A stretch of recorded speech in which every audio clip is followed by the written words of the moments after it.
the vice I wanted to address was the one that this is my predominant fault, which is intellectual pride. And this is a tough one because it's very difficult, especially if your job, like me, is to talk. I got to talk and voice my opinion. But Proverbs says a fool delights in airing his own opinions. So this is the problem. This is the Three Fools show. This is the challenge. But a book that's really helped me, you know what? I let me grab it here. This book right here, Dom Scupoli's Spiritual Combat. This book has really helped me as a man. I think in particular, it's a very choleric type spirituality because it's very militant in its approach to the spiritual life. And one of the things he says is that what you do with your like, a lot of this is the battle of the mind. You're battling evil thoughts in your mind to a large degree. Many different vices are like that. Like we talk about lust, that's a huge one, obviously, in your mind. And one of the things he does is he says that with every vice, except for lust, this does not apply to lust. But if we're talking about other, like you're dealing with anger, you have an angry thought.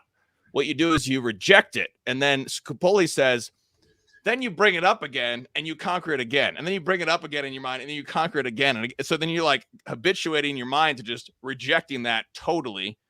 You don't do that with lust. Don't bring it up again. Just reject it, flee. That doesn't work in that case. But and it works with intellectual pride, I think. So, but this is something Father Ripperger has these great tips for conquering pride, which I think are absolutely brilliant.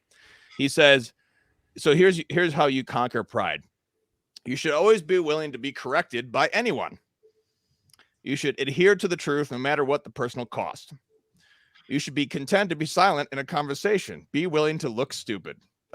I love this one. Like, you know, like you're at a party, you're like getting together with friends and you got the buddies and they're talking and going on and on about whatever. And then you think to yourself, I really have a strong opinion about this. And then you're like, well, I don't really have to share it. I can just listen. I can be content to look stupid.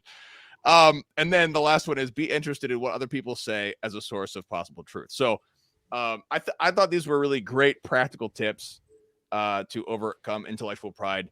But I think that the internet is difficult because it's obviously, as I said, it's easy for everyone to air their own opinions. And but I think we can actually, if we try to work on humility, we can actually have a positive interaction with people. The internet could be something that's positive. We can actually interact with people. We can learn from each other. We can be corrected by other people. So I think I like that part about staying silent in a conversation. I think that's a good thing. And that is a danger that you start to think that you've got all the answers.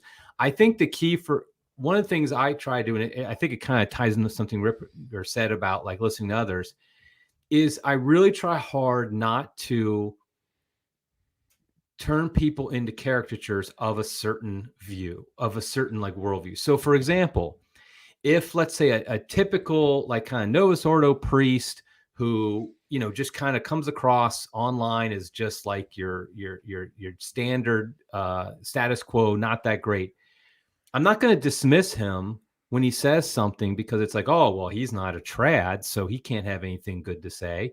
No, it's like, listen to what he has to say. And it might be some very good insights.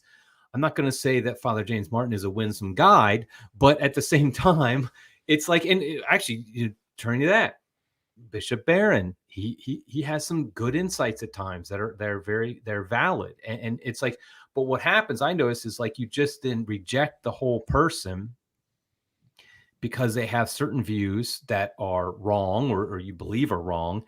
But it's like, we really should be willing to listen, that you're going to find nuggets of truth from lots of different sources. And so especially, I feel like this is like kind of a Unite the Clans thing, but especially when we're talking about quote unquote Orthodox Catholics. I know there's some leeway there, but like your kind of conservative Novus Ordo Catholics all the way to your SSPX or something like that. If you have a kind of a spectrum, don't just be like, well, they don't attend the traditional mass, so they have nothing for me to hear, or they don't, whatever. I mean, listen, and you might learn something. And so that's a way, I think, to combat intellectual pride, because we tend to think that everything we think is right. And so if you disagree with any of that, everything you think is wrong. And that's just simply not the case.